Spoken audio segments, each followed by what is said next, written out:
জি, আমাদের হুজুরের কাছে আমাদের প্রশ্ন হচ্ছে যে 2024-এর গণ অভ্যুত্থান এবং ফ্যাসিস্ট হাসিনার পলায়নে বাঙালি জাতির শিক্ষা এবং করণীয় নির্ধারণে আপনার যদি গুরুত্বপূর্ণ বক্তব্যটি আমাদের মাঝে তুলে ধরেন। জি, এই ব্যাপারে আমার কথা হচ্ছে যে ফ্যাসিস্টরা চলে গেছে, তারা কিন্তু 2041 সাল পর্যন্ত পরিকল্পনা নিয়েছিল, কিন্তু তারা সে পর্যন্ত যেতে পারেনি। তার কারণ আল্লাহ তাআলার ফয়সালা হচ্ছে লিকুল্লি উম্মাতিন আজালুন ফাইজা জা আজালুহুম ফালা ইস্তাখিরুনা সাআতাও ওয়ালা ইস্তাকদিমুন। আল্লাহর ঘোষণা হচ্ছে প্রত্যেক দলের জন্য একটা নির্দিষ্ট সময়কাল আয়ুষ্কাল আছে। এই আয়ুষ্কাল যখন ফুরিয়ে যায় তখন কোনো এক মুহূর্ত আগে এবং পিছিয়ে তাদের করার কোনো সম্ভাবনা বা সুযোগ নাই। এক্ষেত্রে আমরা দেখছি যে 5ই আগস্ট হাসিনা পালিয়ে গেছে। একটা সরকার পুরোটাই মানে এমনভাবে সরকার পলায়ন করেছে বা আত্মগোপন করেছে, একবারে এরকম ইতিহাস পৃথিবীতে খুব বিরল। এই ইতিহাস পৃথিবী, এই নজির পৃথিবীতে নাই।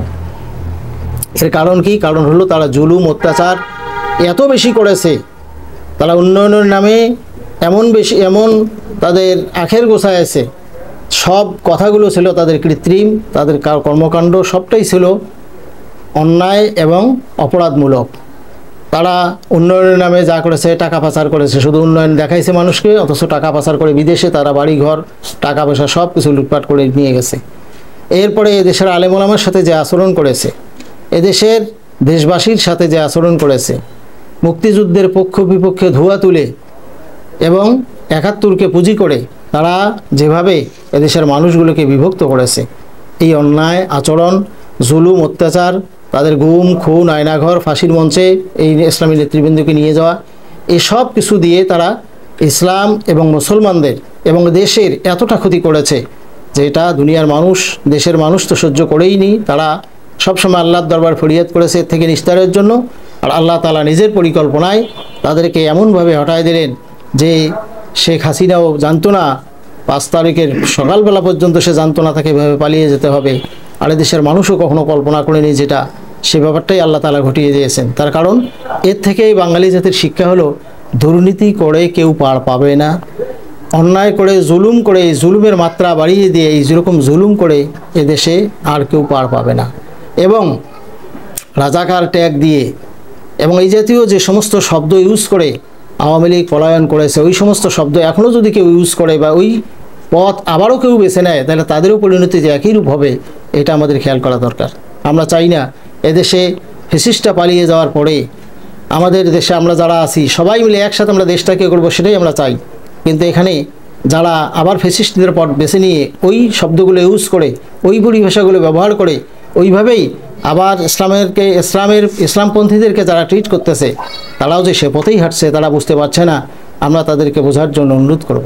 আমরা চাই সবাই মিলে দেশটা করি, সেখান থেকে শিক্ষা গ্রহণ করি। আওয়ামী লীগরা যেভাবে পালিয়ে গেছে, তাদের এই পালিয়ে যাওয়ার পিছনে তাদের অন্যায় আচরণ, তাদের জুলুম, তাদের মানে এদেশের বিরুদ্ধে অবস্থান, দেশবাসীর বিরুদ্ধে অবস্থান, এটাই তাদেরকে অন্ধ করে তুলেছিল। সেই কারণে এখান থেকে বের হয়ে আসে আমরা সবাই একসাথে দেশ গড়তে চাই। এদেশে এখন যারা আছে তাদের সবাইকে নিয়ে একসাথে দেশ গড়তে চাই, আমরা সবাইকে সাথে নিয়ে কাজ করতে চাই।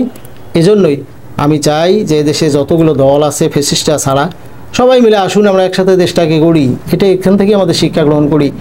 আর যেই ট্যাগ দিয়ে তারা এদেশের মানুষগুলোকে বিভক্ত করেছিল, এই বিভক্তি থেকে আমরা বের হয়ে আসি, এটাই আমাদের শিক্ষা হওয়া উচিত।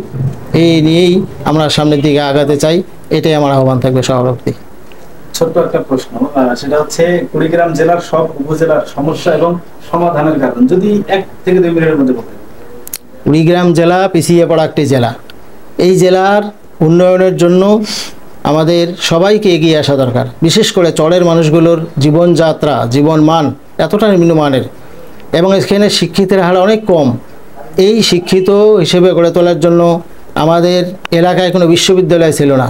একটা বিশ্ববিদ্যালয় আসলেও কৃষি বিশ্ববিদ্যালয়, কিন্তু সেটাও এমন খুঁড়ে খুঁড়ে হাঁটছে যে এটার দৃশ্যমান কোনো কাজ আমরা দেখতে পাচ্ছি না। এখানে শিক্ষা ব্যবস্থাগুলো আমাদের সমতল এলাকায় যদিও শিক্ষা ব্যবস্থা, শিক্ষা প্রতিষ্ঠান অনেক আছে, চরগুলোতে আমাদের শিক্ষা প্রতিষ্ঠান নাই। একটা বিরাট অংশ আমাদের কিন্তু চরের মানুষ যারা শিক্ষা থেকে বঞ্চিত।